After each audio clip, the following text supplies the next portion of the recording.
पश्चिम ओडिशार श्रीक्षेत्र भाव परिचित बरगढ़ जिल्लार भटली ठाणे थिबार दधिबाबन महाप्रभुंकर रथयात्रा उत्सव न पहला थर लगी इथर सुनाबेश अनुष्ठित हेबा हेतिर लगी भटली न जोरसोर रे तैयारी चली छे।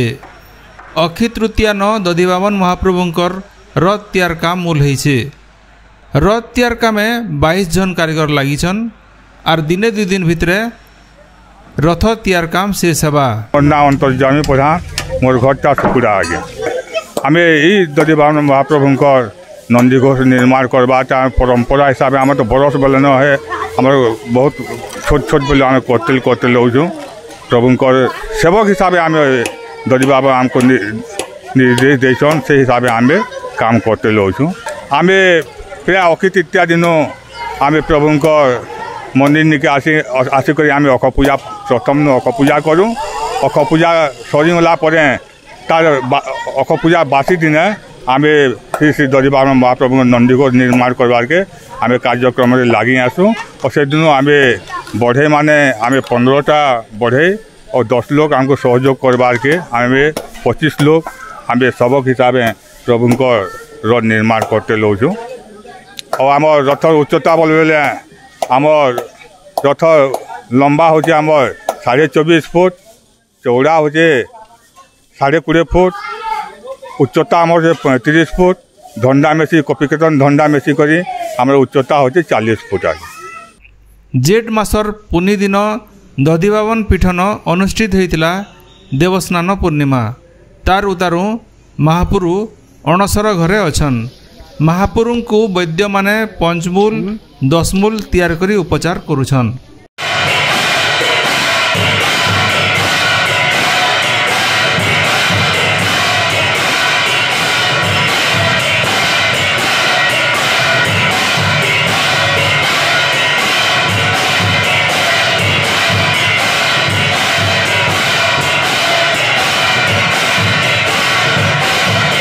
दशहरान पुण्य दिन जेन गुधासन हाँ दशहरान पुण्य दिन गुधासन जेन तेहर मुहमाणी ही पड़सन बेले 3 दिन तिरपुला लागसी 5 दिन 5 मूल 10 दिन 10 मूल। इथर जून 27 तारीख नु जुलाई मासर 5 तारीख तक भटली न नवगुंज रथयात्रा हेबा। ई अवसर न फी दिन सांस्कृतिक कार्यक्रम आयोजन हेबा। सेंता पहला थर लगी इथर महापुरुंकर सुनाबेश आर अधरपणा नीति हेबा बोली कहिछन भटली रथयात्रा कमिटीर मोतीलाल बंछोर।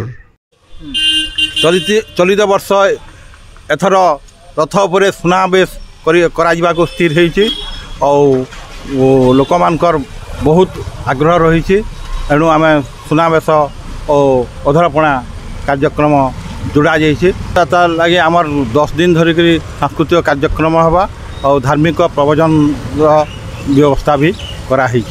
ओडिशार 2 नंबर श्रीक्षेत्र भाव परिचित भटली दधिबाबन पीठन होतबार रथयात्रा देखबार लगी ओडिशा सहित छत्तीसगढ़ राज्य नु बहुत भक्त मानकर समागम होइथिसी।